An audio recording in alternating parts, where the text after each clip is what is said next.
Good evening and welcome back to another episode of Please Call Me Crazy, brought to you by Free People Radio and powered by our favorite sponsor, Tireget.com. That's Tireget.com. You have to buy tires from somebody. You might as well buy them from us. Help fund the movement, help support the movement. We believe in the freedom of movement, and that's exactly what the establishment wants to take from you now. I'm your host, Royce White, here in the belly of the beast, Minneapolis, Minnesota, for episode 126. The day is November the 3rd, Monday, November the 6th, year of our Lord 2023. Monday, November 6th, year of our Lord 2023. And we're starting the week off well. I really appreciate all the new subscribers. Thank you for being back with us again for another evening. I appreciate all of our content collaborators in terms of guests and platforms and people who share and so on and so forth. If you're out there and you want to rip content from the podcast, feel free. All we ask is that you tag the podcast if you can. But ultimately, it's about the message, right? And we want to get the message out as much as we can. We do have a new group of guys that are working on content, shorts, clips, and things like that. So you'll start to see some clips and shorts pop up again. um, the format for our episodes, I hope that you are starting to get the swing of or get the feel for. We have a color coded system for our episodes right now. Obviously, the black episodes, the black thumbnails are my individual solo podcast, sort of a deep dive into certain things. My yellow ones are family and friend guest episodes. All our guest episodes have that yellow thumbnail background to them, and the red are now our new news episodes, as well as will double as the reaction video thumbnails also, because the reaction videos will be shorter. They won't be full episodes, so you should be able to tell the difference between those just by the time difference. There will be full episodes that are news, and a lot of times we'll chop down my reactions to certain news uh, clips, news videos, things like that, to shorter clip videos for people to be able to watch. The gray ones are my deep dives, or if I, like I did a week ago, show a debate or a speech from somebody else, which is a sort of a deep dive in and of itself into that person, like the great Steve Bannon versus David Frum debate there with the Monk debate family up in Toronto, Canada. So that was a couple weeks back. So just a little bit of housekeeping and on the format, and you should be able to get the swing of it. I hope so. I hope it makes things easier for you in terms of whenever the YouTube algorithm allows you to see the content, because we all know I'm probably being shadow banned on YouTube. I mean, I had one of my first 20 episodes taken down because I interviewed the great Alex Jones. Not sure how that interview was considered cyberbullying or online harassment of any sort. If you want to, you can still go back on Rumble and check out that episode. It was episode 18. I think I may rerun that episode on Rumble in the weeks to come, and maybe at the end of this week, so people can watch that again. I thought it was incredible. I wasn't exceptionally happy with the connection. We had some technical difficulties earlier on, trying to make sure, trying to get the Skype feed to be glitch free, let's say. So Alex's feed was a little glitchy and some things, but ultimately it was good enough, and I think the message came through, and what he said was absolutely profound in every sense of the word. He got very emotional, and it was a very incredible episode. So we're going to run that again, but we're only going to run it on Rumble because YouTube gave me a warning. They said if I post anything else with Alex Jones, my channel would be removed from YouTube, which is strange because my guy Vivek Ramaswamy, we did our interview together, and then he interviewed Alex Jones, and his interview with Alex Jones is still up. I guess the censorship has come to a place where if you're small enough and nobody will make a big fuss about it, they think that they can exert tyrannical policy over you, which shouldn't surprise any of us. That's how they're going to do from here going on, from now on. Which is why it's very, very important that we are loud, that we are force multipliers, and that we do make a stink when other people are treated unfairly. It's very important. Very important that we don't sit by and watch people be treated unfairly because eventually it turns on you, shows up at your front door. So that's that's the housekeeping for the day. Other than that, you can always visit freepeopleradio.com.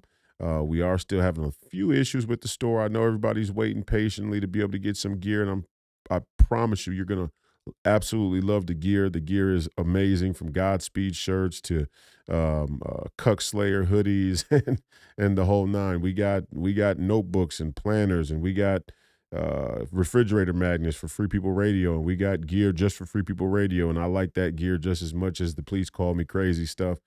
So we really took our time and made sure that we gave you guys options in terms of merchandise and apparel that reflect the type of quality that we bring with the podcast and the content, and the type of quality we want to bring you with products as well. When you get a piece of clothing, um, it should be quality, right? And one of my goals for when I get older, for when I grow up, I'm only 32 now, but hopefully still a long life to live. One of my goals, obviously, from a policy standpoint, as an elected official, is to bring American manufacturing home. One of the reasons I want to bring American manufacturing home is not simply about our essential supply chains like antibiotics and steel-based products for the military, or things like this, essential things that are vital.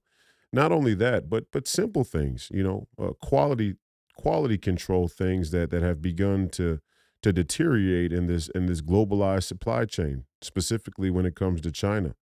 And clothing is one of them. I mean, you can just tell. You order a large in one item, you order a large in the same color, and you get two completely different products in terms of dimension, or just quality, right? And that's what happens when you offshore your manufacturing, and all of these American companies have been made to do so because the Chinese have outplayed us in the game of price, the international game of price. We got to do something about that. So, hopefully one day I'll be able to open an America-based manufacturing um, factory for apparel and merchandise and just goods in general. American goods. The Made in America movement has to become a reality. The Made in America movement is now a matter of national security. If we don't start to bring our manufacturing home, we're going to have huge problems economically, but we leave ourselves exposed in what could potentially be World War III in the days or weeks or months or even years to come. And I said it last night on the Alex Jones show. I was fortunate enough to be able to host the Alex Jones show last night or yesterday afternoon, and I said then, any president that sits in the office, any real leader right now would be calling for an immediate um, security check on our supply chains, and if need be, a complete overhaul of onshoring America's supply chains for its vital and essential goods. That's just that would just be prudent, right? We don't know. We're going to war. I mean, think about it. Think about going to war with the Russians before you secure your own supply chains, knowing full well that China may, in fact, be in some type of collaborative effort with Russia to undermine America's power, dominance, hegemony on the world stage, and more specifically, our dollar, which is kind of happening right out in the open. Imagine what it says about our leaders that they would go into a war with a nuclear superpower or a regional superpower, and our supply chains are completely exposed to our enemy. I mean, that this level of incompetence should be completely rejected by the American people, by the average American citizen. And if you don't reject it, then you have a serious lack of awareness. You have a serious lack of basic, fundamental civic duty. And I love that the great Dan Schultz talked about the need for civic duty, for American civics to be integrated back into our public education. When you look around the world, whether it's in the Muslim or Middle Eastern countries, many of them have ideas, national ideas, cultural ideas that they ingrain in their young people in their formative education. In China, for sure, they're 100% bought into educating their children a certain way. and even, if need be, re-educating their adults by force. The Chinese are a whole different caliber of breed. We have no clue what we're really up against as average American citizens. They're teaching their children in China how to, assemble and disassemble firearms. We don't even think it's appropriate to have a police officer or a security guard who's armed at the school. Horrifying, horrifying. Russia the same way. Russia takes very seriously how it educates its young people and the cultural ideas, the identity ideas, the sense of national pride and national honor that they want to be reflected from the Russian people, from within the Russian people, through their politics, through through their business, through their military or whatever else they have going on there in the country. We need that in America. We need a renaissance of sorts, reimagining, a refinding of national honor and sacred honor. And I've been saying it from the very beginning. But some of you may be new here, right? You can't have freedom without self governance, but you can have self governance without sacred honor and national honor. Faith. These things are integral. These things are essential to be able to have self governance. And ultimately, that's what Free People Radio wants to promote. That's what we're trying to advocate to the audience. That's what we're trying to encourage people to start to think about. What does it mean to be self governed? Do you understand that America's foundational beliefs and values and ideas were rooted in the idea of self governance? We were a nation of agrarian farmers. We were supposed to live off of the land. The rugged individualist. A man should have everything he needs on his tool belt. Governed by a set of ideas, governed by a set of principles and values. And those values are what should be self-evident. Quite clearly, they've become much more blurry by many people's standards. But anyway, um, American civic duty, right? Supply chains, what it means to be made in America, the importance of being made in America, the importance on a daily basis when we're in peace, when we're at peace, when we're not in conflict, but certainly the importance when we're on our way to war. And there's a difference between peacetime and wartime. Right now, we are clearly in war times. So we have to think about things from a wartime perspective. And our supply chains are completely exposed to our enemies. And I don't know if it speaks to an incompetence or some dark, twisted level of malice and treason. Time will tell. Time will certainly tell. My vote is it's treason. Right now, when I'm looking at it, I think to myself, the only way you could justify exposing yourself to your mortal national enemies the way we've done with China is that we have willingly decided to manage the decline of the West and the United States as a concession or a transfer of power to a more China-centric future, which many of them talk about out in the open. So it's not really even a conspiracy theory at that point. The New York Times will tell you something like that as a conspiracy theory, but just go read their white papers. Just go read their literature. Their national or international assessments of markets and supply chains and the trajectory or the trends of the markets and the future technological advancement or whatever else. All of it points towards China. All roads lead to China. And I'm not trying to China hawk. I'm just telling you. I'm just telling you all this, Thucydides trap, right? The inexorable rise of China, something that can't be stopped. Well, we know that that's not true. We know China has its own issues right now. They got their own set of problems. A lot of people think China's a paper tiger. They definitely have a population problem. They got a lot of issues. High up on the list in those issues is the simple fact that from a military and technological standpoint, they seem to be a generation or so behind us. And if they're not a generation behind us, I can't really tell you why they wouldn't attack other than they don't want to. But if they are a generation behind us militarily, technologically, then it's very clear why they haven't attacked us yet, why they haven't taken Taiwan, why they haven't taken South Korea, Japan, and the whole host of other Indo-Pacific regimes. They don't want to go yet. They can't go. They're waiting on something. And it may be artificial intelligence. It may be, drone capability. It may any number of things that are on the horizon in the fourth industrial revolution that many of us all think are casual and benign. I mean, we still have this kind of weird, sycophantic technology obsession where we play and pretend that the advancements of technology will not be weaponized. In what world? What evidence is there that the advancements of technology won't be weaponized? That we're going to advance technology simply to better the climate, or simply to better healthcare, or simply to better accounting for from the financial purposes, or to be able to make it easier for everybody to access the internet, or to write a school paper, or whatever these chat GPT cucks are cooking up in their delusional minds. No, the advancement of technology, the advancement of industry, the advancement of all of these sciences has always been primarily driven by a militaristic ambition.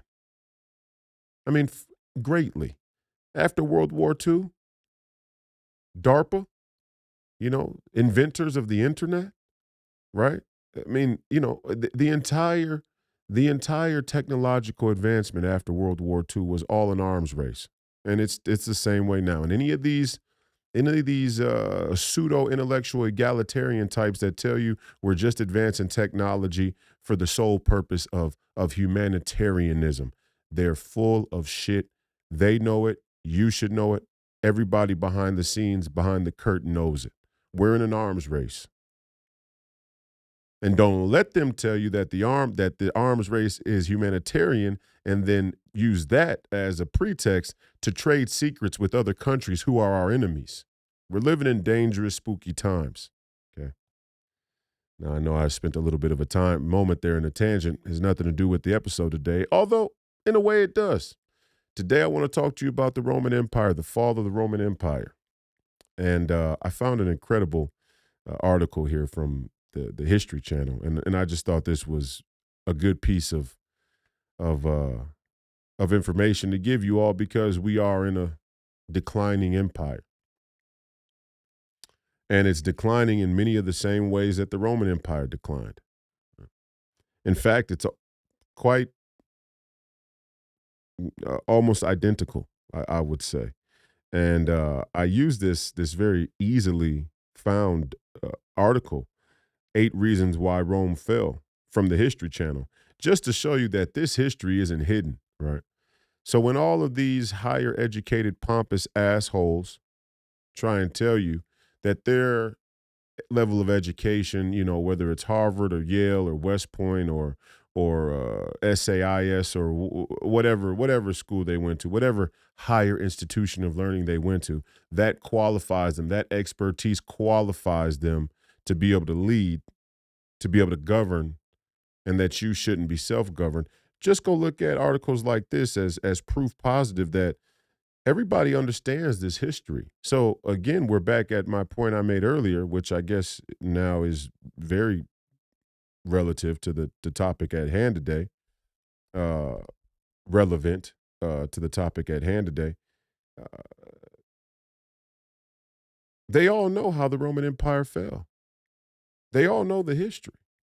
I don't know what story they're telling themselves as to how this isn't the same exact thing we're seeing today, that we're living through right now, that their policy, that their legislation is leading us towards. It's very accessible history. And all of them were trained in this. I mean, this is an intellectual tradition, right? The rise and fall of empires is an intellectual tradition for the highest levels of our educational system, for people who become civil servants, right? Politicians, whatever the case may be. I mean, all of them are taught this history. And if they aren't taught this history, we have an even bigger problem in our education system. But they are taught this history. I would be you'd be hard pressed to find me um, a political science department, a social studies department, an anthropology department, or any of these other sort of social, political, scientific departments that don't have this Roman history as a central part of their curriculums. So they know that this is how Rome fell. Yet we speed our way towards that demise, and this is why. And there's a part of the American spirit. There's a part of the American intuition. There's a part of the intuition and spirit of a people anywhere in history that feels danger on the horizon, like collectively, right? There is a zeitgeist, is a German word in German philosophy, the spirit of the times, right? And there's an intuition toward the spirit of the times in any civilization, in any culture, in any society throughout history. You can't tell me any different. People start to feel that something's not right. And maybe Donald Trump's recent numbers in the polls, the national polls for this presidential cycle election are reflecting people's intuition that something isn't right. And I come to you today with this article to try and bring you more evidence that your intuition is right. Your intuition is spot on. There's something seriously wrong, and it's more egregious than you may actually understand. We are the empire. We are defending an empire. We are we have adopted a few empires. We're defending those empires. We are the empire, and right now we are losing our sense of direction as a culture, as a civilization, the same way Rome did. And I use this History Channel history not to affirm the way that the History Channel lays out history, because on any given day, you may find something from the History Channel that's completely and utterly untrue, bogus, dishonest, misleading.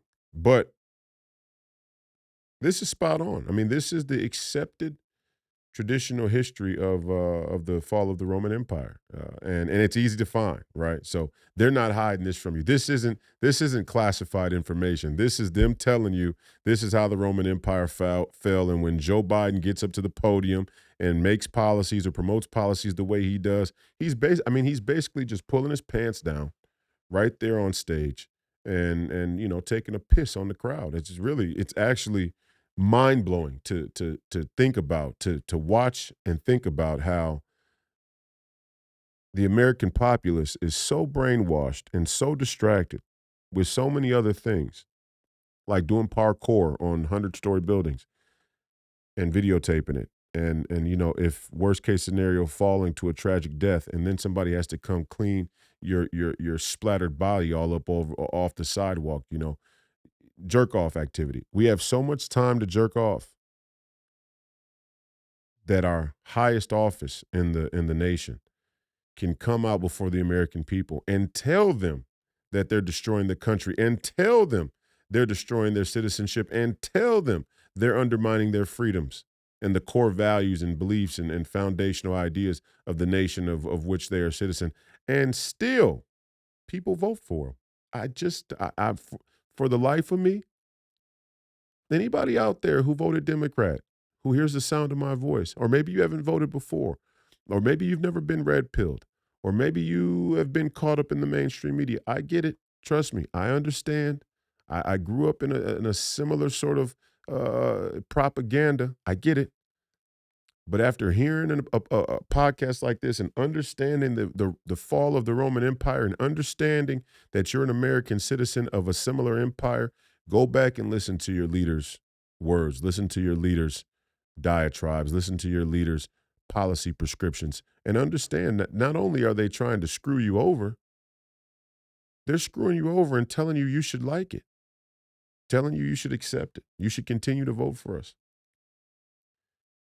Quite astounding, to say the least. 8 reasons why Rome fell, per the History Channel. This is Evan Andrews. I don't know who Evan Andrews is. The history is just, it's accepted history.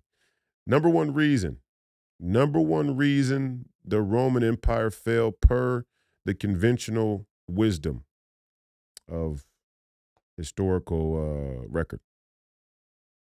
Invasions by barbarian tribes. Imagine that. Number one way the Roman Empire fell, number one reason the Roman Empire fell is invasions by barbarian tribes. And I'm just going to read some of this excerpt for you. The most straightforward theory for Western Rome's collapse pins the fall on a string of military losses sustained against outside forces. Rome had tangled with Germanic tribes for centuries, but by the 300s, barbarian groups like the Goths had encroached beyond the empire's borders. The Romans weathered a Germanic uprising in the late 4th century, but in 410, the Visigoth king Alaric successfully sacked the city of Rome. The empire spent the next several decades under constant threat before the Eternal City was raided again in 455, this time by the Vandals. Finally, in 476, the Germanic leader, I think the name is Odiacer, staged a revolt and deposed Emperor Romulus. From then on, no Roman Empire would ever again rule from a post in Italy, leading many to cite 476 as the year the Western Empire suffered its death blow. We're certainly under invasion from what very well could be barbaric tribes right now. I mean, time will tell. But I'd say, nonetheless, we should have never allowed this because we don't know. The same, we can't vet it. We can't be sure of these people's identity or their intentions. A safe policy when you're at war with a number of nations out there in the world, on an ideological basis, on a geographical basis, on an economic basis, on a political basis, a geopolitical, whatever it is, when you're at war, a secure border is just a prudent policy approach. Very basic, rudimentary. I mean, almost so easy a fifth grader could do it. Hey, we got to have somebody watching the door. Control traffic. Control traffic. It's basic. When you grow up in the neighborhood, everybody understands that there has to be some type of control of traffic in and out of the house. If people just come and go in and out of the house as they please, number one, a lot of shit's going to get stolen or come up missing. That's obvious. Number two, you're putting yourself at risk and in danger. You're putting yourself in danger for a number of things. Number one, somebody could just come in and in a burst of violence do you significant bodily harm. But also, you put yourself at risk of being set up, of being framed, of being staged, and of being framed, of having something cooked up against you. Because how do you know? I mean, hey, I come into your house, people coming in and out all day. I come in, I drop a little bag of cocaine under the table. I walk out, and next thing you know, the FBI raids your house, and now all of a sudden you're brought up on charges of possession, illegal drugs, illicit drugs. Happens often. Control traffic. You got to control traffic.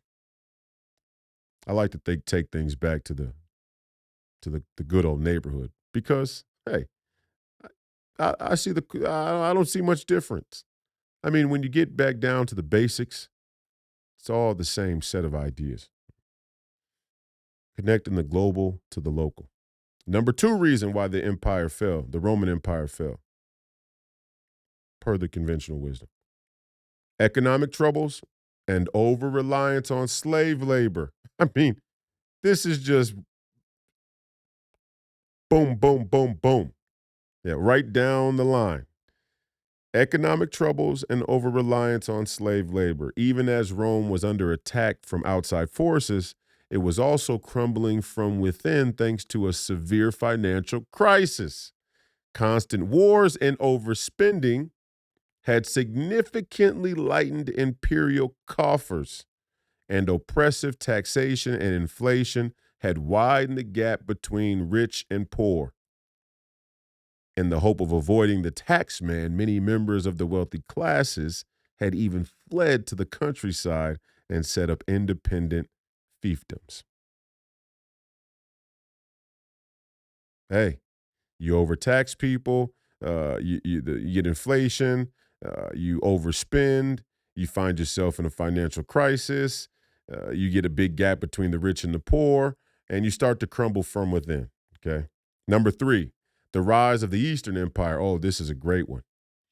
The fate of Western Rome was partially sealed in the late third century when Emperor Diocletian divided the empire into two halves, the Western Empire seated in the city of Milan and the Eastern Empire in Byzantium, later known as Constantinople.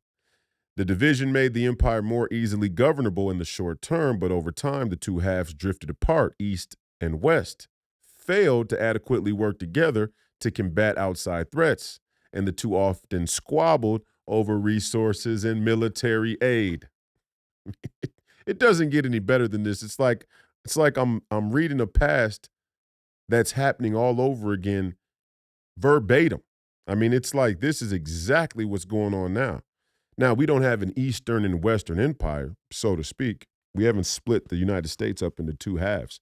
But you could look at the Democrat and Republican sort of political theater as a split, a bifurcation in a time when America's resources and unity is more important than ever before. So we do have a sort of Western Eastern split in our country. It just happens to be all concentrated right there in D.C. into partisan politics. I'm sorry. Number four, overexpansion and military overspending. Number four reason why the Roman Empire fell: overexpansion and military overspending. At its height, the Roman Empire stretched from the Atlantic Ocean all the way to the Euphrates River in the Middle East. But its grandeur may have also been its downfall. With such a vast territory to govern, the empire faced an administrative and logistical nightmare. Even with their excellent road systems, the Romans were unable to communicate quickly or effectively enough to manage their holdings. Overexpansion and military overspending. Our problem here is not only is the federal government too big, you can make an argument. You can make an argument that the territory of the United States of America itself is too big. Now we had the strategic advantage and benefit of being the dominant military power on the world stage, and technology certainly leapfrogged us well ahead of many other nations, which made it possible to defend ourselves uh, more easily given our geographical advantages as well. The two together gave us a lot of footing and safeguard against foreign invaders. You got two oceans there, big O, tough to get across. I mean, sure, the Russians could try and come through the Bering Strait in Alaska if they wanted to. Hey, if they want to fight that war up there on that front, good luck to them. You're kind of funneling yourself into the Hawk Gates right there. If that's the only way you're going to come across, somewhat easy to deal with that issue. And I would venture to guess that our military has significant military equipment and defensive military firepower right there in Alaska. And if we don't, that'd be another thing we probably should get ramped up, just in case. Never know when the Russians will go that way. However, Siberia and this entire northeastern Russia, the entire northeastern Russia is mostly ice and mountains, and a lot of the population, a lot of the forces of Russia are concentrated in the western side of Russia. Although there's a lot of natural resources up in that area that they mine and that they utilize as a nation, but not a lot up there in the northeastern corridor of Russia. But again, the problem is that you could make an argument that the United States itself is a territory almost too big for the federal government to properly oversee. This globalism project that we've tried is in complete contradiction to the history of Rome's fall. I mean, it's just completely backwards. It's 100% in contradiction to the conventional academic wisdom about why the Roman Empire fell. Not only are we going to, really bloat the federal government here in America and the continent of the United States, but now it's going to become a sort of extension, or you could say the cornerstone of a much broader political ambition of globalism, of globalization, of a one world economy and a one world government. Not tenable, not tenable whatsoever. You can't do it. Overexpansion and military overspending was the fourth reason why the Roman Empire fell. Number 5, government corruption and political instability. Oh, I mean, no shortage of that here in America. If Rome's sheer size made it difficult to govern, ineffective and inconsistent leadership only served to magnify the problem. Being the Roman Empire had always, no, being the Roman emperor had always been a particularly dangerous job. But during the tumultuous second and third centuries, it nearly became a death sentence. Civil war thrust the empire into chaos, and more than 20 men took the throne in the span of only 75 years, usually after the murder of their predecessor.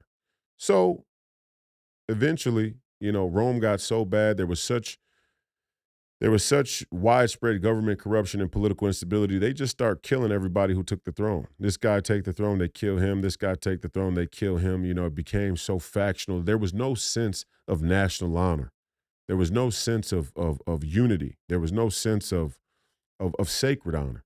It was kill or be killed, and it was steal everything that's not tied down. And the throne itself, the presidency itself, you could say, became a mechanism of the ambition to steal and corrupt and siphon off whatever they could in Rome's decline. Not much different than we have now. Oh, Sleepy Joe, taking money from the CCP, political corruption. Here we go. Number 6. Sixth reason why the Roman Empire fell: the arrival of the Huns and the migration of the barbarian tribes. The arrival of the Huns and the migration of the barbarian tribes. The barbarian attacks on Rome partially stemmed from a mass migration caused by the Huns' invasion of Europe in the late 4th century. When these Eurasian warriors rampaged through northern Europe, they drove many Germanic tribes to the borders of the Roman Empire. The Romans grudgingly allowed members of the Visigoth tribe to cross south of the Danube and into the safety of Roman territory, but they treated them with extreme cruelty. According to historians, Roman officials even forced the starving Goths to trade their children into slavery in exchange for dog meat. In brutalizing the Goths, the Romans created a dangerous enemy within their own borders. When the oppression became too much to bear, the Goths rose up in revolt and eventually routed a Roman army and killed the Eastern Emperor Valens during a battle of Adrianople in AD 378. The shocked Romans negotiated a flimsy peace with the barbarians, but the truce unraveled in 410 when the Goth king Alaric moved west and sacked Rome. With the Western Empire weakened, Germanic tribes like the Vandals and the Saxons were able to surge across its border and occupy Britain, Spain, and North Africa. Understand what they're saying there. I don't know if you can make out what they're saying there. I'm sure you can, but ultimately the Huns going into Europe caused a migration of Germanic tribes into Rome. And when the Romans should have stopped them at the border and said, "Hey, hey, the Huns are not. We're not letting you in here.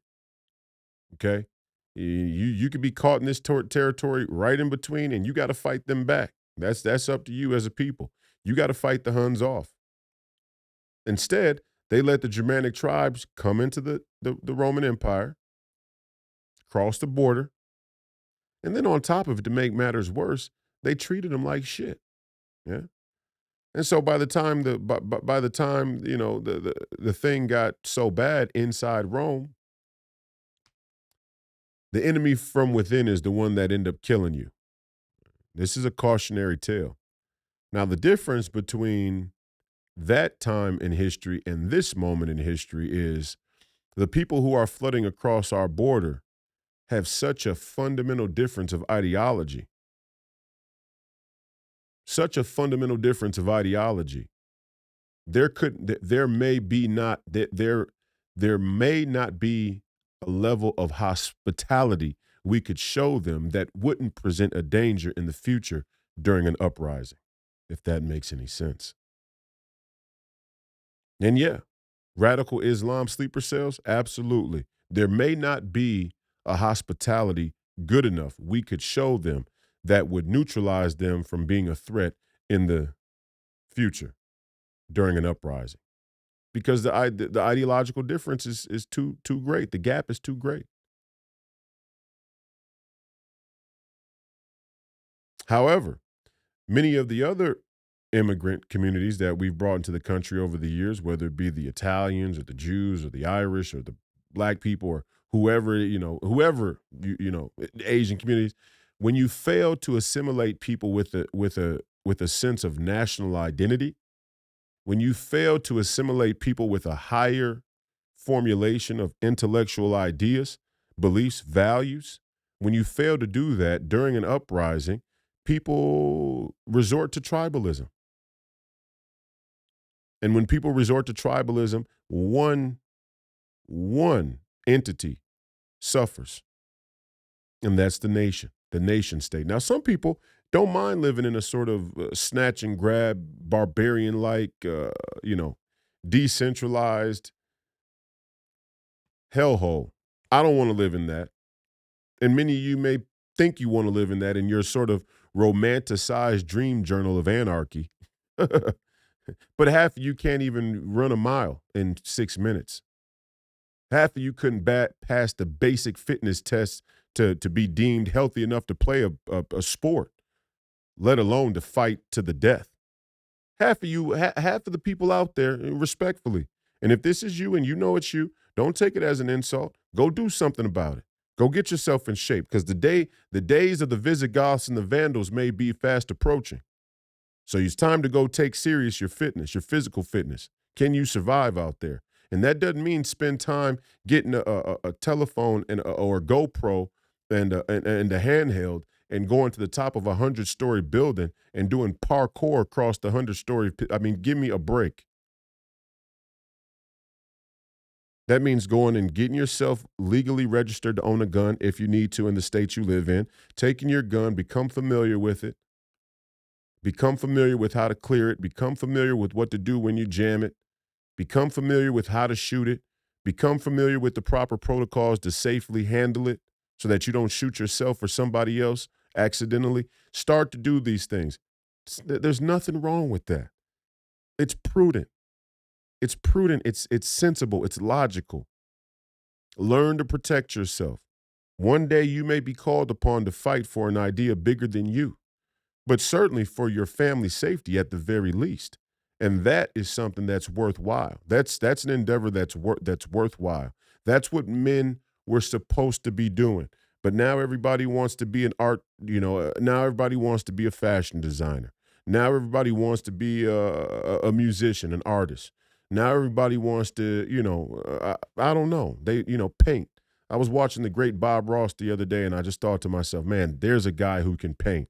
He was meant to paint. His feel for the canvas, his feel for his understanding of colors and things. He was meant to make paintings that make people feel better about the despairs and the anxieties of their life, to brighten people's day. Shout out to the late Bob Ross. He was incredible. Served in the military. Love Bob Ross. If you don't like Bob Ross, something's probably wrong with you anyway, okay? All of you ain't meant to be painters. All of you ain't meant to be artists. I showed the video the other day at the end of the episode. I think it was episode 124, if I'm not mistaken. And I showed the video where you had what could only be described as some type of either trans or satanic art show, where they were dragging a guy across the floor on a water bed. There, it looked like on the floor, a big puddle of water and water spilling and dripping with music playing in the background. and they were dragging him, with a couple of sticks with his butt in the air and a candle in his butt. I mean, this is not art. This is a way for people who are overeducated, underintelligent, to distract them from the real threat on the horizon. And this is what communism. Look, this is what the communist whistleblower Yuri warned about. Is that over generations, communism would erode the strength of America through a cultural, a sort of cultural subversion, psychological subversion.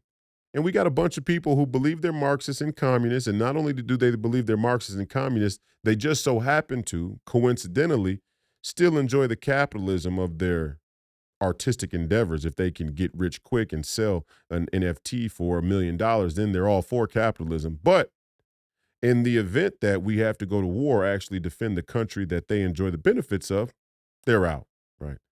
Let's just do art. Let's just do art because we live under the oppression of white supremacy and white patriarchal oligarchy or whatever they say. I mean, I don't know.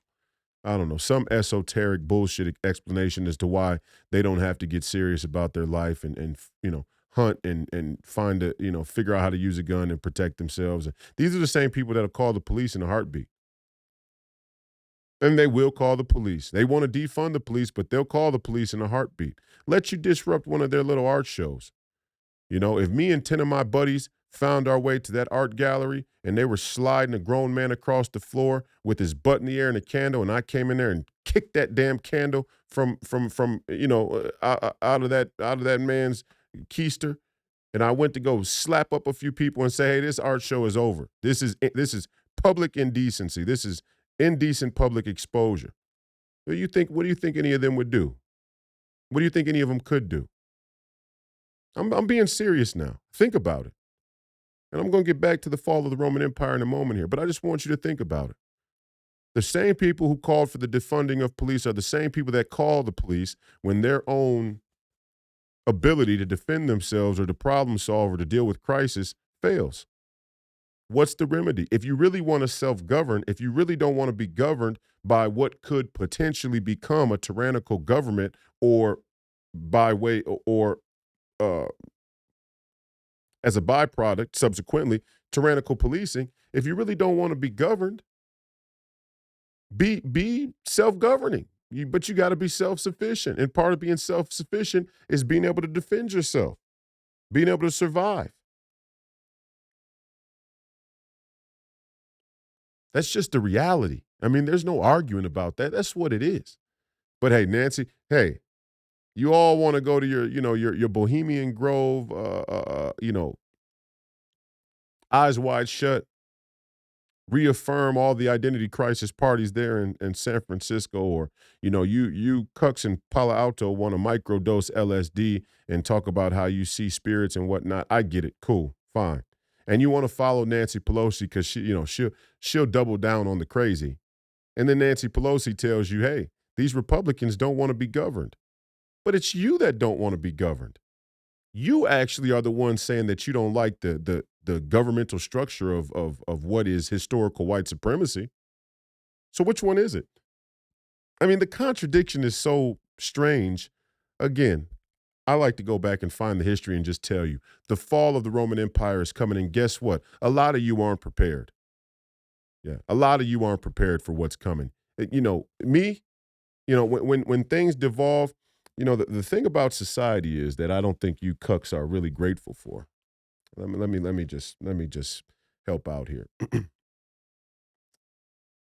The thing about society that's really quite spectacular is it's a sort of improvement from Darwinian society. Right? It's an improvement from Darwinism. Because in a Darwinian society, biggest, fastest, strongest wins. Most brutal, most violent, most cunning, most strategic. They win, and they usually win through violence, and they usually win you know, with some level of viciousness. And there's usually death that comes along with it. And there's none of this glorious death thing. It's just like, like the Roman Empire, that got really Darwinian at the end. You're up in the throne. I think I'll make a play for the throne today. Stab you in the back. Can you deal with it or not? Can you survive it or not? Nope, can't survive it. Guess what? Not only am I going to stab you in the back, this is the kind of beta male cuck thing that the Roman Empire started to suffer from, because they were able to get little bunches of groups of people together to try and overthrow the leader. And, when you got 10 guys fighting one, well, outnumbered. Yeah. It wasn't a meritocracy anymore. It became a sort of diluted version of democracy. Just like you have crony capitalism, you can have crony democracy. That's what the Roman Empire became at the end. Let's gang up and kill this emperor, and then you're going to be in the seat until we disagree with you. And then the same group of people who helped you displace him are going to now come back and displace you. Darwinian. Point is, the society we've built, this culture of American ideas, America's foundational beliefs, was about something much, much greater, something much more humble and much more humane than that. And not in a soft way, not in a weird sort of eclectic woke way, but just a better way, a better way. Now, along the way, we got sort of hijacked by Darwin, and we started to re-believe in, and we started to redevelop a sort of Darwinian approach to our society. And we find ourselves right where the Roman Empire found itself today. But all of you people out there who think you want to go back to this, post American dominance, anarchy type tribe, clan, regional, local, little, I don't know. I don't even know what you call them, enclaves or whatever. Whatever the country would look like, in that type of post um, post government society. You're not even ready for that. You're not even ready for that. In that type of society, it'd be somebody like me coming door to door, taking everything you got. That's just what it is. And there's people who are more skilled than me. There's people who are more dangerous, more combat ready than I am. And when they get together in a group of 20 or 30 and they're roaming around and you don't stand a chance. And you better hope that they just want your resources and that they're not really vicious and crazy and psychopathic, because then they might, take your family hostage for 3 days, 4 days, torture them, you know, and then kill you. Because what the hell? Just for the fun of it. That type of mentality exists out there. And what the rule of law, what order, what a nation, what a government was supposed to keep at bay is the impulse to do that, so we could all strive and work together to some higher formulation of society and human civilization. Sounds a little like collectivism, but that is the fundamental thinking about how to work together as a collective, as a nation. If we have a national identity and citizenship, and we're trying to work together as states or communities or cities or as one united states, that is what we're trying to strive towards. And hey, maybe we can go live on the moon. I don't know. Maybe we can go live on Mars. Maybe we can become an interstellar species. Maybe we can become an intergalactic species. I don't know. But I know one thing. I know one thing for sure. Many of you today got a better shot of going to live on the fucking moon than you do surviving a post government America. So slow down with all your, we don't want to be governed. Defund the police, tear the system down. The whole system is guilty. No, let's just pick better leaders. Let's not throw the baby out with the bathwater. Let's just pick better leaders. There's plenty of things we could do to have a more sensible and logical country with sensible and logical government. Plenty of things we could do. Let's just do that. Let's not bite off more than we can chew. Let's not let our eyes be bigger than our stomach. Y'all don't want to live in anarchy. You're not even ready for that. Half of you would have trouble doing 30 push-ups. You think you're ready for the great outdoors and surviving in the great outdoors? When it's not leisure, yeah, you can ride your bike up to the highest bike path and film yourself riding down the bike path. What about when somebody's shooting at you? How good you gonna do then? That's where we're going to in this country if we don't be careful here. Back to the list. Fall of the Roman Empire. Number 6 was the arrival of the Huns. That was the last thing we talked about. Number 7, oh, I love this one. Christianity and the loss of traditional values. Oh, this is sneaky, sneaky.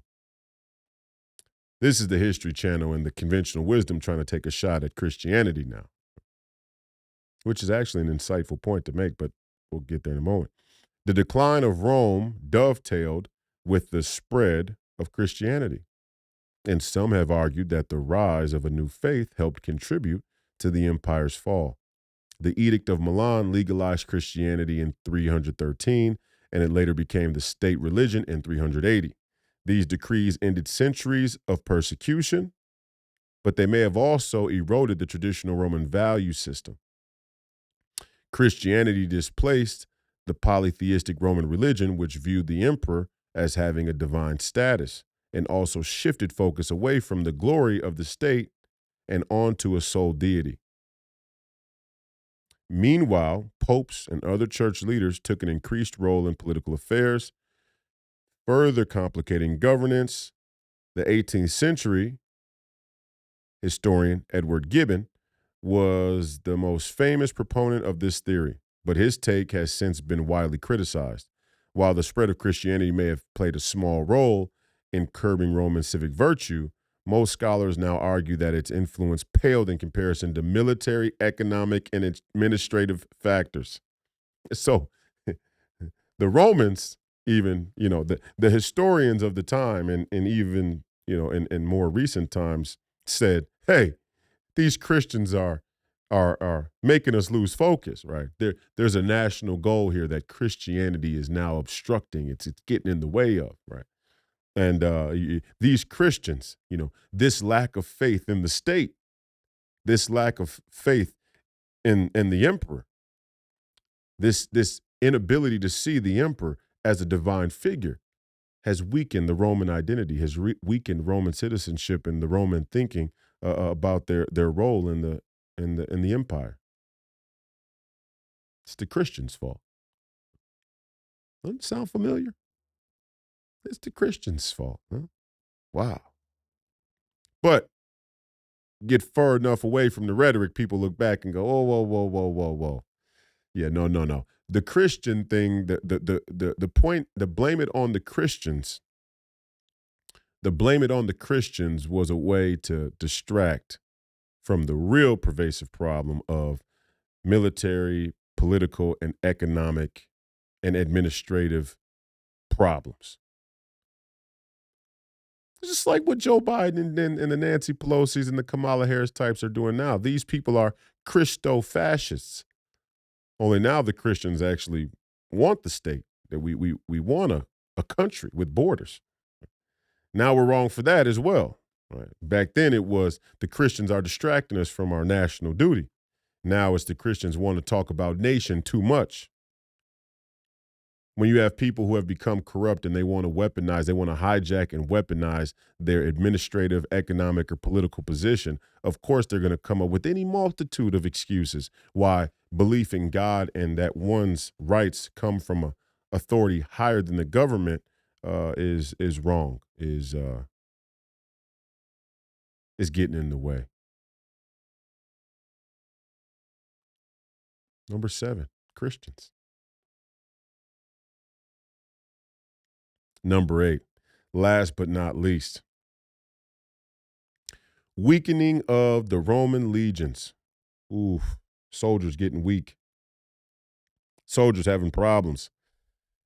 For most of its history, Rome's military was the envy of the ancient world, but during the decline, the makeup of the once mighty legions began to change. Unable to recruit enough soldiers from the Roman citizenry, emperors like Diocletian and Constantine began hiring foreign mercenaries to prop up their armies. Ooh, chilling, chilling. The ranks of the legions eventually swelled with Germanic Goths and other barbarians, so much so that Romans began using the Latin word barbarous in place of soldier. While these Germanic soldiers of fortune proved to be fierce warriors, they also had little or no loyalty to the empire, and their power hungry officers often turned against their Roman employers.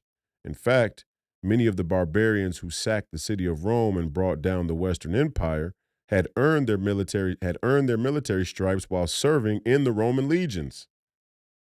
The enemy from within. The enemy from within. Rome became such a posh, yuppie, neoliberal, neocon, omnisexual, world traveling, intellectual, and academic society that they thought that they could completely export their national security, their military, their defense to hired mercenaries, to people with no loyalty, to the immigrants. That's all you people who say, let's make the immigrants serve in the military. Oh, really? Way to go, guys. Bravo. What a true lack of historical understanding. Way to go. This is why, you know, you have to start to be serious, have to be honest about where we are in American history and what we know and what we could do. This is what leadership is about, but this is what citizenship is about. This is what civic duty is about. Don't just talk. I can't stand people just run their fucking mouth. I hear all kinds of people with an opinion on this or that, not grounded in any historical understanding, not grounded in any real sense of how the real world works, anything. It's just talk. It's just happy talk. Sit the fuck down, break open a book. I know, those things are like obsolete now, a relic of the past. Break open a fucking book, read it on your phone, even. I could read this right on my phone and understand where we really are in this country's history.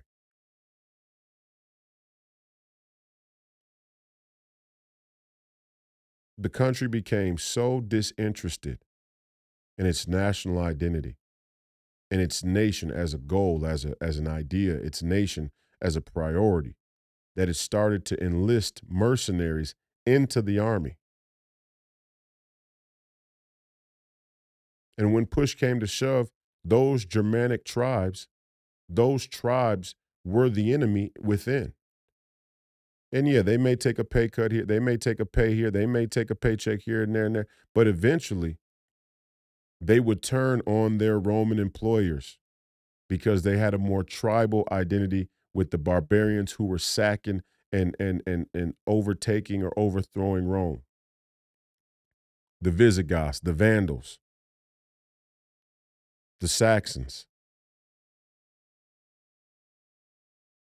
Another cautionary tale about not being able to fight your own war, not being able to supply your own soldiers. But not only that, not being able to supply your own soldiers with a sense of national identity. This is how America became strong. Yes, we were a nation of immigrants, absolutely. But the call to citizenship, the idea of American citizenship, the value of American citizenship was something worth fighting for. It superseded tribal identity. It superseded race. It superseded even religion. That's what the project of America is really all about. That's what they call an experiment, which is offensive in and of itself, but that's what the experiment really was. Are there a set of foundational beliefs? Are there fundamental truths that we hold self-evident? Are there truths that we hold self-evident, so profound, so deep that speak to the human condition and the human intuition and the human spirit so at such a deep level that it can supersede all of the historical organization, all of the ways that societies had historically organized themselves. Could an idea alone, could an idea alone be the lightning rod of an incredible nation? And up until now, it has been. And we made mistakes in the beginning. We made mistakes, and we don't have to talk about the Syrians coming through the border now. Oh, no, no, no. That's not the immigrant horde that I was referring to. Although, you know, now they're coming too. But the immigrant horde, which really weren't immigrants in the American context, but the horde that we have neglected in this country are black people. I'm just keeping it real. You could like it, you could disagree, you could say what you want. But I know one person who understands it very well, and that's the great Steve Bannon. And that's why he says often that the fate of the country is going to rest on the working class, black and Hispanic male. Why? Because if the working class, if people who work for a living, who see the value in being able to work in a country that allows them to be the master of their own destiny, if people see value in that, then they will eventually, if need be, fight for that. And that's the team I'm on. I'm on that team. All you cuck motherfuckers can talk about America being this racist kind or whatever you want to say about America. Nobody's absolving America of its sins. It's in the past or now. Nobody can do that but God. Now we could repent as a nation, but first we would probably need to repent as individuals, and there would need to be a mass awakening of the importance of repentance before we could even have that conversation. But the point is, no matter what you say about the sins of the history of this country, I'm a citizen of this country. And the value of that citizenship, the value of America, with all its many flaws, is that you don't have to live in a govern a govern a a, a governmentless chaos, a governmentless jungle.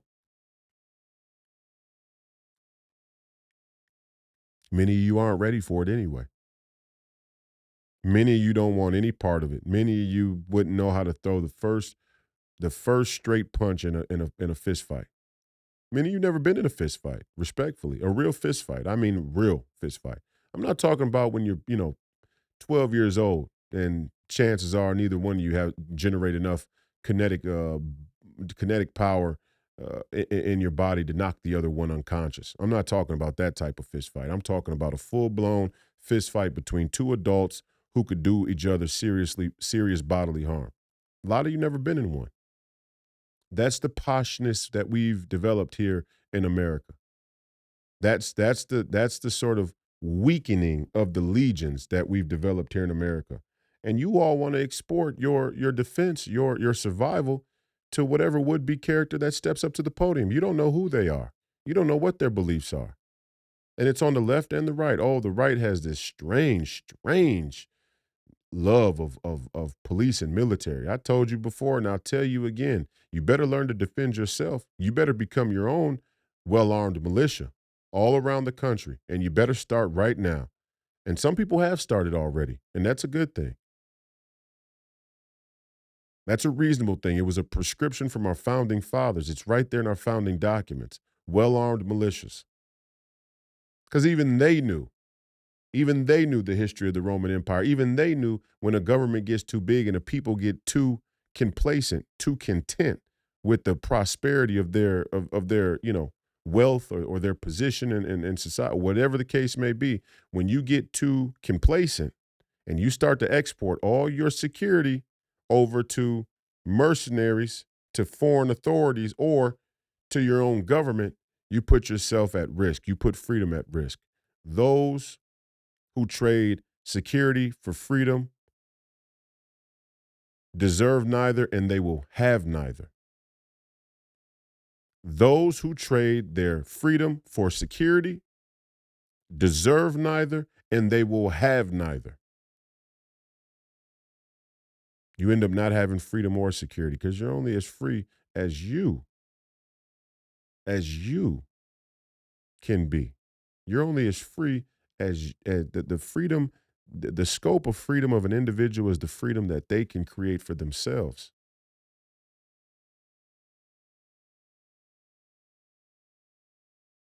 Again, America tried to strive to give people better, bigger, more philosophically sophisticated ideas to organize themselves so it wouldn't become a sort of Darwinian, who's the strongest survive type of society. Because it is a sort of animalistic, primal way to interact. It is. It is a barbaric way to interact. And what Christianity did that nobody wants to give it credit for is say, hey, you know, this different way of doing it, this better way of doing it isn't based on the desire to get out of barbarism, to get out of the dangers of our primitive selves, but to choose better through submission and faith. It's not that we're not ready to fight. It's not that we're not ready to die. In fact, we stay ready to fight and die, just the same. But our restraint comes from our faith and submission. Something that the Muslims need to have a coming to Jesus moment on. And I say coming to Jesus because Isa is right there in the Quran, in the Muslims tradition. And the Muslims need to have a coming to Jesus moment about restraint for faith and submission. But their faith practice has completely different tenets in many respects. But us here in America, a Christian nation, founded on Christian values, we are not supposed to be weak. Our submission and faith in God is not supposed to breed or yield weakness. Humility is not weakness. Being humble is not the same as being weak. Being humble is having the strength to do great uh, uh, damage, to do great harm, to do great violence and destruction, and restrain oneself. That's humility. That's humble. Again, if you're weak, it's not. If you're weak, then it waters down the restraint. It's no real sign of restraint if you restrain yourself from nothing. Restrain yourself from the greatest possible, the maximum amount of chaos and destruction that you could unleash on the world around you. And when you restrain yourself from that, that's a true sign of humility and humbleness.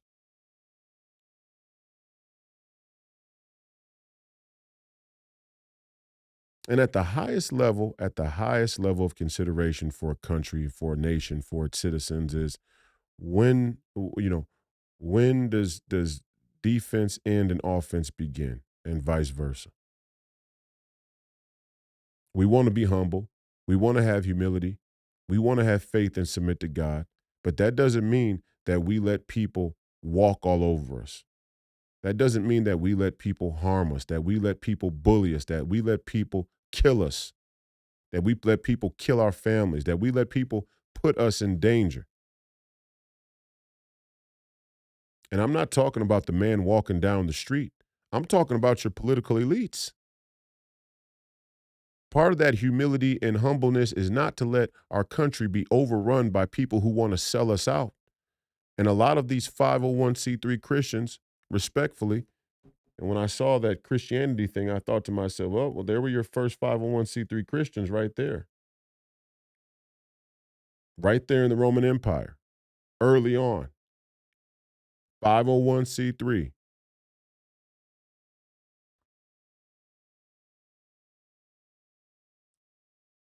We're not going to let the Visigoths and the Vandals and the Saxons roll across our borders out of what?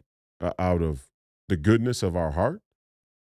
No, no, just like I'm not going to let people come and sleep in my home, that I don't know. It's not right.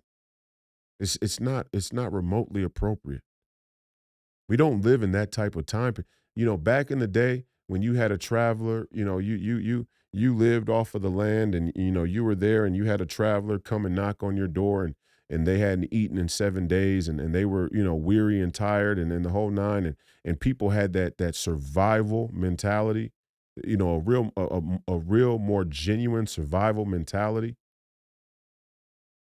So their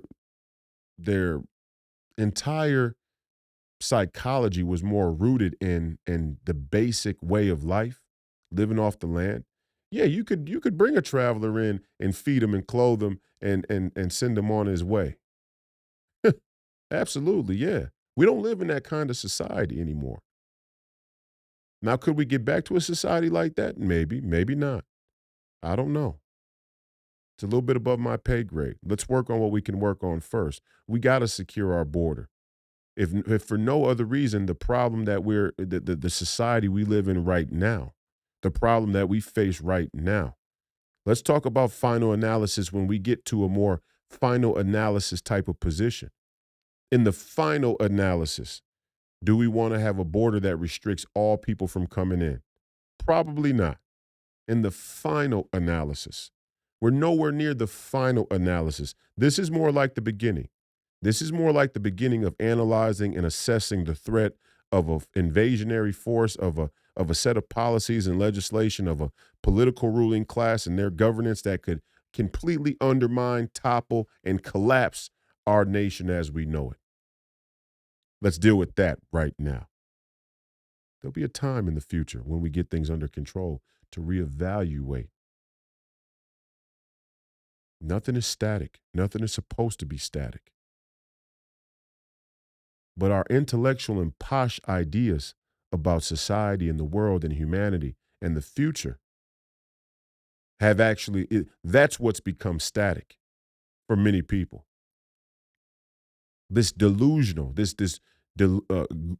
grandeur, this delusional grandeur about egalitarianism and all of these other bullshit stories. Like let's just let 10 million people come in the country. We got enough room. There's enough room in the country for another 25 million people. Sure. Not to govern.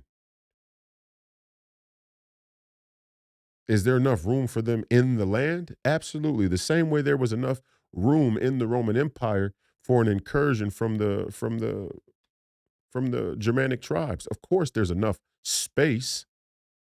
Is there enough room to govern, and is there an importance of governance? Absolutely there is.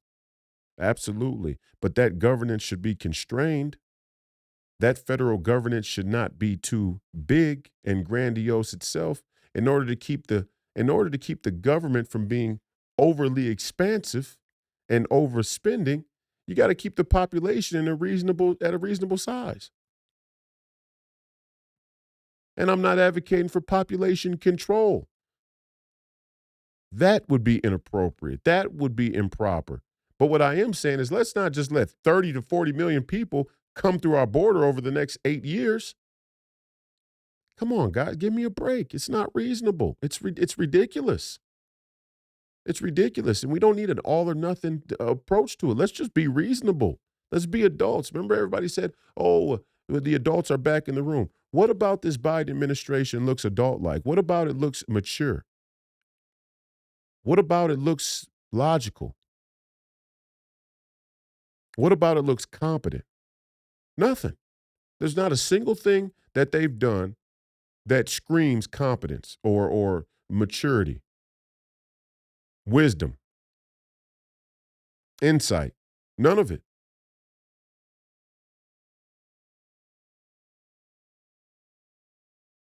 The federal government is already too big.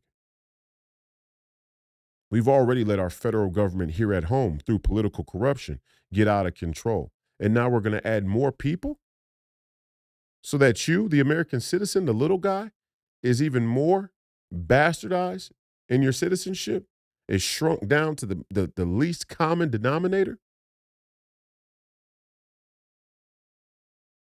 inappropriate. The fall of the Roman Empire. 8 ways the Roman Empire fell. I'm going to read them again for you to end here, and I'll see you guys on Wednesday. 8 ways the Roman Empire fell.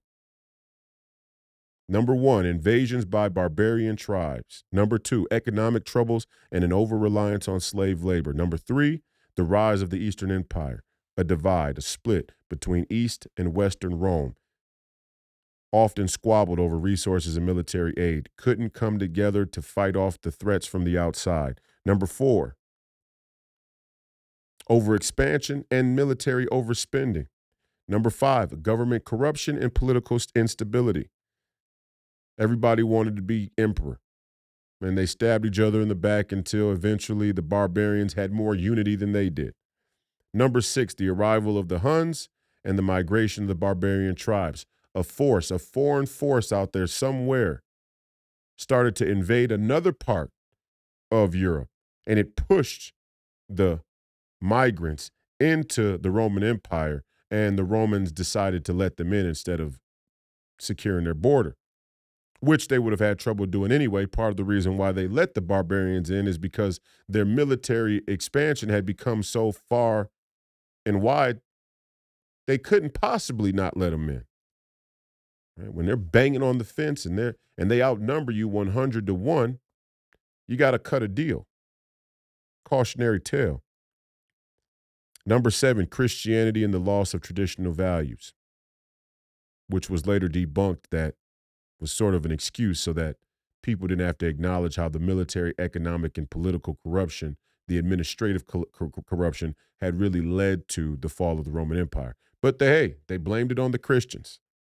Early on, they blamed it on the Christians. And number 8, the weakening of the Roman legions. And we got transsexuals doing transition videos on TikTok from the United States military. I'm gonna make a declaration right here. There should be no publicly knowledgeable transsexuals in the United States military. It's not transphobic. It's not homophobic. The fundamental truth is that soldiers are meant to defend the nation's borders, are meant to defend the nation's freedoms and its citizens' freedoms. When we talk about, look, we're not going to include transsexuals in the NBA unless they can do the actual job. Chances are they can't. And even if they could, some people aren't going to want to do it. Maybe it's a distraction. Maybe they consider it a distraction within the locker room. Hey, I don't know. They said me driving to the games from Chicago to Minneapolis would hurt team camaraderie. Wake up tomorrow, and if there was a transsexual, if there was a cross-dressing guy who wanted to play in the NBA, they'd probably cover for him and say that this is a part of progressive, inclusionary diversity, equity, and inclusion. Adam Silver would probably pre-ejaculate in his pants if a guy came out as a cross-dresser and said that he was transitioning to a woman and still wanted to play in the NBA. Everybody talks about a man going to play in the WNBA. Wait till a few guys find it commercially, politically, socially advantageous, economically advantageous to dress up like a woman and play in the NBA. Then we'll see where the NBA really stands. The point being, who gives a fuck about the NBA?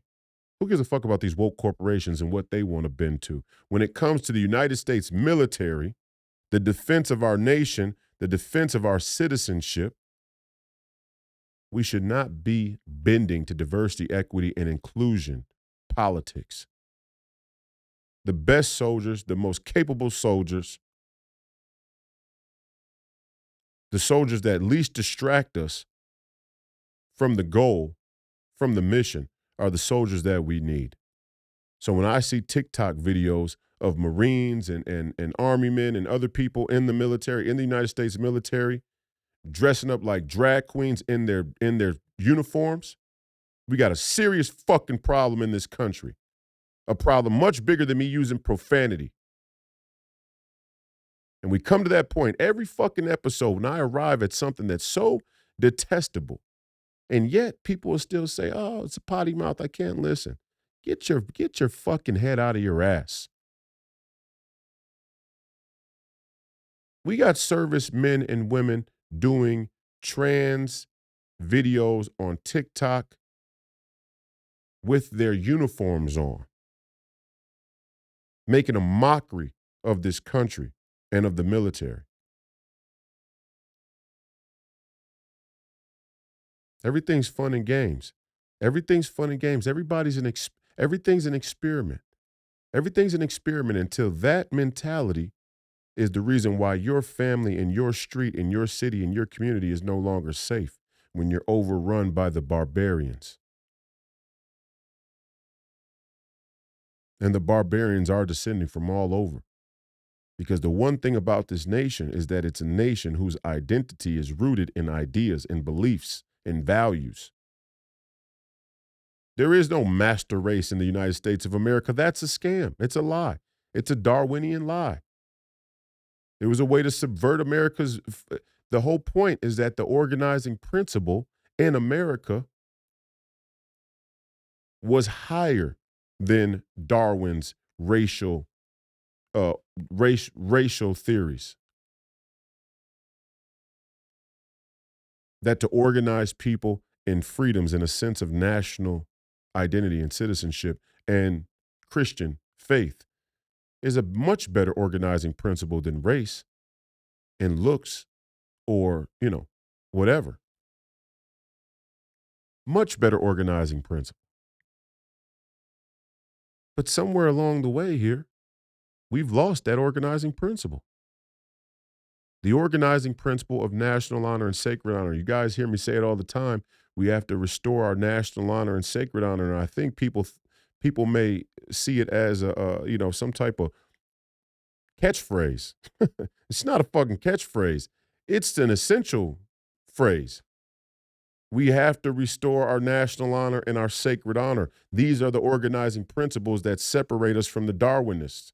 These are the only organizing principles that separate us from the Nazis or the British intellectuals of which Darwinism and social Darwinism came from. These are the organizing principles that separate us from the CCP or the ethno-national Russians or whoever else out there. But you see, the Russians made a concession. You see how the Russians go and you see how, one thing that's really, really funny here. Our mortal national enemy is far more ethno-national than we are. One of our mortal national enemies, by way of the crown, adopted their beef with Russia. One of our mortal national enemies is far more ethno-national than we are, yet they have found some type of peace accord with the Muslims. They're in Dagestan and Chechnya, so on and so forth. There's something going on there in that part of the world with a Russian government that is Eastern Orthodox Christian, at least per their own rhetoric, that is more Eastern Orthodox Christian than they are communist now, per the rhetoric. Don't know if you can trust it. Maybe they're just sleeper cell communists still. I don't know. Something to think about. Never trust. I'm not saying that we have to be best buds with the Russians. All I'm saying is the Russiagate from the Democrats and the liberals is the product of a Zbigniew Brzezinski post World War II Democratic liberal order. It was always anti-Russian. That's just the reality. Okay. I'm not saying we got to be best buds with the Russians, but I also don't like that we just got pulled into a forever war with Russia. No more forever wars. That's the number one America First policy prescription right now. No more forever wars. Bottom line, end of discussion. No more forever wars. But the Russians have found some type of working relationship with their surrounding Muslim neighbors, uh, allies. How? How did that happen? How did a country that's more ethno-national, how does a country that has a much older culture and national identity than ours find peace or find some type of working relationship with their people that don't believe in the same things they do. Just food for thought. I'm not saying that we need to make a concession to the Arab world or anything like that. I'm just saying what the reality is. This is the war we have to fight. And so, hey, let's say we don't want to go and broker a peace or come to some type of terms with people who don't believe in the same things we do. Fine. I mean, if we want to do it that way, I'm good with it. No problemo. We better stop letting transsexuals sign up for the fucking Marines. I'll tell you that. If we're not going to go out and broker deals with other nations and other cultures and other groups of people, you better stop letting fucking Finocchios dress up in your nation's army uniforms and post fucking videos on TikTok of them being drag queen. You better not let that happen, right? So we can't have it both ways.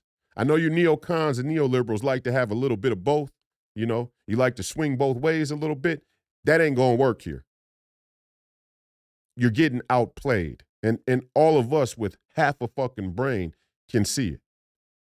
Respectfully. I'm sorry for my profanity. But now I'm a little, when I start to think about it more, I get a little bit upset. We should have never let Africa go. We should have never let Africa go. Africa and America had the chance to be a unified front. There is a widespread belief in Christianity. There is a widespread desire for modernity there in Africa that we could have brokered. But instead, we let Finocchios like Bill Gates go over there and vaccinate those people and steal their their natural and national resources as some bullshit quid pro quo for humanitarian scams through nonprofits and NGOs. That's what we did in Africa. And they all knew it. Those Africans, those African tribes, those African warlords, those African nations, they knew they were getting the short end of the stick. And they sat back and they played coy until the time came to rise up against America, and they jumped right on board in the anti-American sentiment. We better go back there and start to use some of that phony money to broker some deals with some allies there, because Africa should have been the first frontier against the Eurasian landmass. The Africans have an older beef with the Arabs than we do. The Africans have an older beef with the Arabs than we do. And they're not the same. And anybody who thinks that black and brown people are all the same, you don't deserve to be, you don't have the historical foundations to talk about these types of anthropologic issues. Oh, do they all come from one tribe? Blah, blah, blah. Shut the fuck up. There is nothing the same about African and Arab people other than they're remotely close to one another geographically. Nothing the same. You want a good example? Look at Gaddafi. Gaddafi started talking against the West, and what did the Arab Union do? Kicked him out. Which union took him? The African Union. When Gaddafi died, when they went and killed him, when they went and assassinated him, when they went and toppled the Libyan government, which still hasn't recovered to this very day, and could in fact be a source of problems for us in the next forever war we want to engage in the Middle East. When Gaddafi died, he was the leader of the African Union. He was the leader of the African Union, and he wanted to bring an African one currency for the entire continent of Africa. And we killed him instead of helped him facilitate that. He wanted to create a United States of Africa. The United States of Africa and the United States of America could have been a beautiful bond right there, rooted in Christianity. But hey, for some reason, our differences got in the way. You tell me what those differences are. You go ahead. Go ahead in the comments. I know all you neocon conservatives are going to have a huge spat about this part. Go ahead. You go and tell me how the Chinese and the Russians are now going into Africa and recolonizing Africa today. Go ahead. Feel free. Feel free. Smart ass out there. Go ahead. Tell me. Tell me how that was strategic. It wasn't strategic. You know it. I know it. Everybody knows it. We let bullshit get in the way of really serving our national interests in a global conquest. Because I'm not even there wasn't even a way to do globalism that was much better than the way we did it. There was a way to do globalism with military supremacy and fiat currency that could have been much, much more efficient than the way we did it. The way we did it looks like we did it on purpose. Like Kissinger and Nixon, who were two conservatives, like Kissinger and Nixon put us on this path, out there in these global markets, in these international relationships that were destined to fail and fail in grand fashion. That's what it looks like. Looking back at it now, that's exactly what it looks like. You tell me. You tell me that Nixon and Kissinger didn't know going into China was going to put China on the path to being the world's manufacturing superpower. An army, 1.6 billion people now. I mean, you tell me that they didn't know. You tell me. So now we got to come back home. Now we got to bring our boys home. The whole globalism project is dead in the water. No life left in it. No life left in it at all. There's nothing that can be done out there, really. I said we should try and find some. There's nothing to be done out there, realistically. You put your feelers out, you see who will bite. Maybe there's something that can be done.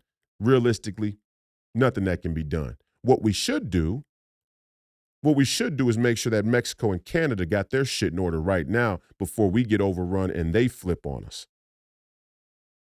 What we should do is make sure that Canada and Mexico are in order before we get overrun and they flip on us.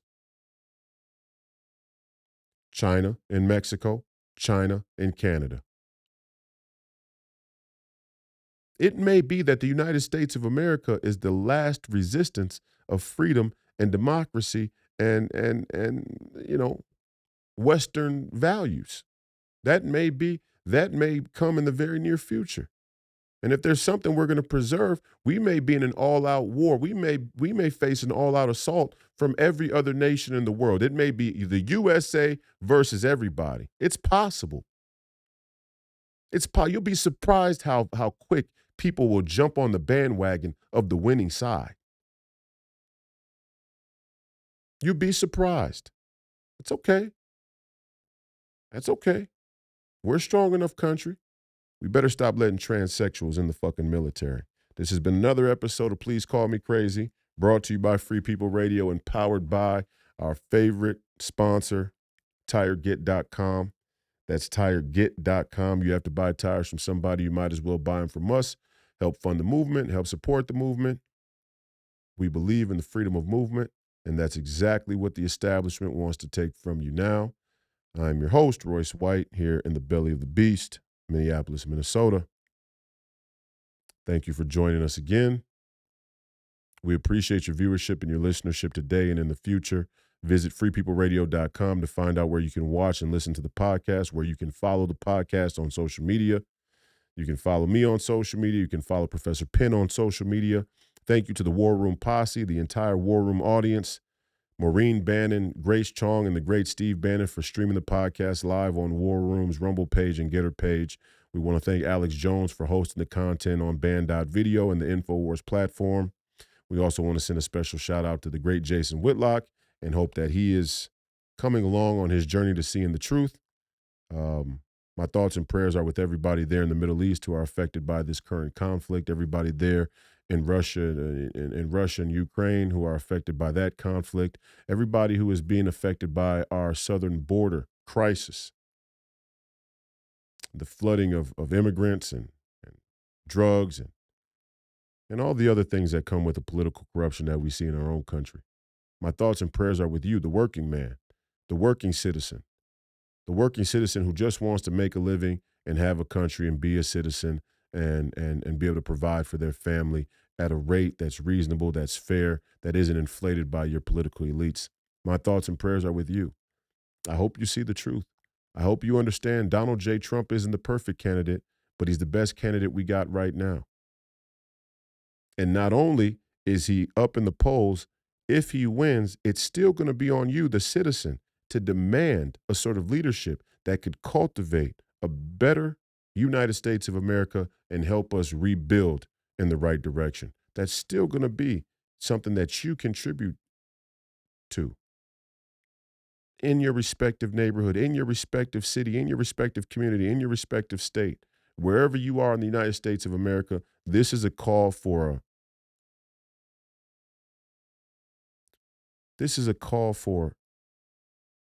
the strength of our nation to grow from the grassroots of individual citizenship and self-governance. Aspire to self-govern and require that your federal government, that your political elites, that your political leaders are a reflection of your willingness to self-govern. The fight continues. Don't die a jerk off. And as always, Godspeed.